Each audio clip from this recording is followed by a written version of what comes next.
Good morning, afternoon or evening, ladies and gentlemen, Allincrypto here, guys, and welcome back on this fabulous Thursday for what is going to be nothing short of another jam-packed daily market update. We've got a hell of a lot to get through. We are going to be looking at probably one of the main events that took place yesterday, which of course is the announcement of the SEC versus Ripple Brad and Chris case. This has now came to an end. There are still some things that need to be worked out, but Brad Garlinghouse himself, and I think there's been some confusion around this, very much said that this is over, and that is the case. He then appeared on, was it Fox? And essentially talks about a number of things that we're going to be looking at. We're going to be playing that. Of course, we played, and we did a specific XRP video where we looked at the video that was released by Brad Garlinghouse himself and, of course, the Ripple team. But we are going to be diving into that. It's a big win, not just for Ripple, Brad and Chris, XRP and its entire community, but the entire cryptocurrency space. And I don't think it's going to be long before you see a BlackRock filing for an XRP ETF, and that really could ignite things. We have news that President Donald Trump will address the DAS, which is a Digital Asset Summit, which is put on by Blockworks. This is the first time a sitting president has addressed a crypto conference.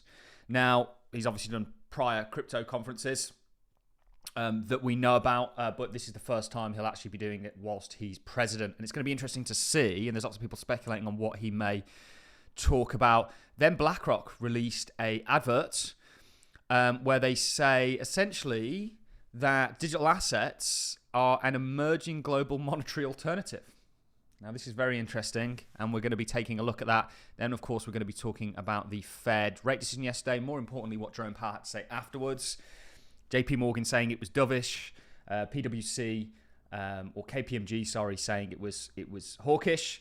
I think it was somewhere in the middle. There was no nasty surprise, and of course the market's quite liked that. One thing that was interesting to me that he said was about consumer sentiment, which came out very negative, and I saw lots of bears that will be wrong again, by the way.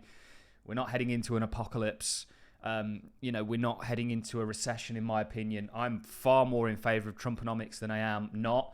Guys, consider becoming a patron. First thing you do is go and watch yesterday's meeting, because we really put things into perspective, and I won't go too much into detail on that. But in regards to consumer sentiment, Jerome Powell himself essentially said this has not been a great indicator historically, and actually contrary has often been true in regards to what's happening with consumer sentiment. We'll talk about the Bitcoin price. Got some more news in regards to the European CBDC that's coming, and how it really is, by their own admission, all about control. But let's kick things off, and let's kick things off with one of the main headlines. We did a longer video on this. Let's see if we can find the bit where he literally says that this is, this case has ended. This is Brad saying it himself. So that means the case has ended. People saying, well, the case hasn't ended. Well, surely Brad would know better than anybody. And he says, this is it. The moment we've all been waiting for. The SEC will drop its appeal. A resounding victory for Ripple and crypto. Every way you look at it, the future is bright. Let's build. I believe the CFTC chair is either current or prior CFTC chair. And we know Ripple's actually working directly with the CFTC to enable stablecoins, which the US is going to use to continue its global dominance fiscally. But this, the CFTC chair essentially congratulated him. This is huge. He then goes on to say, this mention got dropped on the editing floor, but let me also give my effusive thanks to our outside counsel. Huge, big win. You already see a host of XRP ETFs filed. They probably had a good idea that the odds of this getting dropped were high, given the fact that Brad himself has been to the White House. That has now been the case. Mark my words, you're going to see a BlackRock, more broad altcoin filing, and certainly an XRP one. Yesterday, Brad Garlinghouse also featured on, I think it was Fox. And let's take a look at what he had to say before we continue on with the video. Do you think XRP wasn't specifically named in the executive order for the digital asset stockpile? Well, so XRP was named by the president on Truth Social. He posted something saying that there should be other tokens, that there's going to be a Bitcoin strategic reserve and then a crypto stockpile that would include things like XRP. Days later, the executive order didn't include it. Why was that? I don't know what specifically was in the executive order. My understanding is there's going to be a Bitcoin strategic reserve. There'll be a crypto stockpile representing other cryptos. and I would expect that will include XRP. Look, at the end of the day, I think the stark contrast is in the Biden administration, we couldn't get a meeting with people at the White House. Now we're welcomed into the White House. And that's just a massive change. I think we want this industry to thrive in the United States. We don't want to push it offshore where you have fewer regulations. I think the reason I keep pushing you too is because I think now it's widely accepted that this is a pro-crypto administration. But the details, that is what's causing an overhang, the uncertainty of the details. So to the extent you have confidence, right, about XRP being in that stockpile or otherwise getting more support for an ETF, for example, where does that confidence come from and what kind of timeline do you see it happening on? So I have immense confidence on the ETF. I think there's 11 different filings pending with the SEC to launch ETFs from everybody from Bitwise to Franklin Templeton and a whole bunch of people in between. I think those will be live in the second half of this year. We have seen even outside the United States, you have live ETPs. And at a time when a lot of outflows are exiting some of the crypto ETFs, you're seeing inflows into XRP. And I think that's because you had this false negative pressure from the SEC, this kind of an exogenous hand holding things down that's now being released. And that's great for the market. That's great for builders within the XRP ecosystem globally. One more on the stockpile. Yeah. How much XRP would be in it? Where does it come from? Well, my understanding of what I read about I think there are some questions and the devil may be in the details as Treasury implements some of this. Absolutely in the details. But my understanding is that the stockpile will be represented by seized other cryptos other than Bitcoin that then will be in that stockpile. So to the extent that various law enforcement agencies have seized cryptos, which would include XRP, that those would go into the stockpile in addition to the Bitcoin strategic reserve. That's my understanding. Very interesting. Very confident on an ETF, as we are. Also, a lot of questions in regards to the stockpile. And that brings us on perfectly to the next bit of information that we have for you. This is from Blockworks themselves. Breaking: President Trump will address the DIS, which is the Digital Asset Summit, tomorrow, which is today. This is the first time a sitting president has addressed crypto. And there's lots of speculation in regards to what may be said here. We shall see. But this is interesting and could ignite the cryptocurrency space. We'll look at the crypto space in just a second. It's sort of selling off today. Very common. The stock market opened up down once again. I think the markets need more to anchor their feet upon rather than just the Fed not really saying anything that they haven't already. And, you always get, if you look at how the S&P acts within the first few months of a new regime taking office presidentially, there's always, it's just doing the same thing. And crypto is just a victim of that. But we'll see what comes out of this. Let's now talk about BlackRock. Now, BlackRock released this article or this sort of thing here. And this is from us. Alex wrote this. BlackRock has released a new educational video on digital assets and crypto, calling digital assets an emerging global monetary alternative.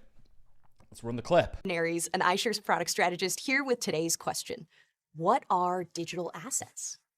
Digital assets is an umbrella term covering anything in the digital world that has monetary value.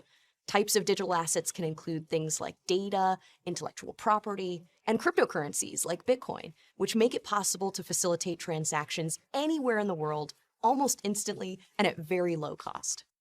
Bitcoin is the largest cryptocurrency by market value and an emerging global monetary alternative. It works by using cryptography, peer-to-peer networks, and a public ledger known as the blockchain to verify transactions and track ownership, all without banks or governments or other intermediaries being involved. Then there's Ether, the cryptocurrency used on the Ethereum blockchain. Ethereum is a technology platform built to enable the next generation of decentralized applications, such as peer-to-peer financial networks. You can think of Ethereum as a revenue-generating app store that's open source. So that's digital assets in a nutshell. But to learn more, go to iShares.com. Thanks for watching The Ask, and keep an eye out for our question box each month to submit a question of your own. Very interesting indeed. Let's now move on to what took place yesterday. Stocks fall as Fed bounce runs out of steam. Yeah, because they did say, I don't know why. I think the markets initially liked the fact that they didn't say anything that they hadn't already. They said they kind of expect short-term inflation to continue to, or expectations on short-term inflation to continue. They didn't, of course, lower interest rates. They will be, in my opinion, and at a far faster pace than what's priced in. And they really said a whole host of things like tariffs could cause inflation. They spoke about the consumer sentiment that came out really poorly. You know, consumer sentiment really at kind of, and to use what Dan Tapario is saying here, consumer sentiment really at a low. 2008 lows, 2020 lows, or 2020 lows, sort of the dot-com crash lows. And actually the bulls and bears, and this is right at the sort of bear case as far as consumer sentiment is concerned, historically has led to a good time in the S&P 500. And I think that's coming. And I think that's coming fundamentally because of Trumponomics. And I'm a big fan of what he's doing. And I think it's going to enable and yield positive results for the markets. And there's a bit of turmoil going on. Do become a patron and check out last night's video, because we look going all the way back to 1984 at every single new presidential term, the first few months, and how the S&P reacts. And that puts into context what we're currently going through. When it relates to Bitcoin, or as we relate all this to Bitcoin, hang in there, guys. The markets just need a bit of a prodding in the right direction. We're seeing a little bit of dollar strength. Dollar's got hit very hard today. That's going to lean on the crypto space somewhat. S&P, of course, has opened down this morning.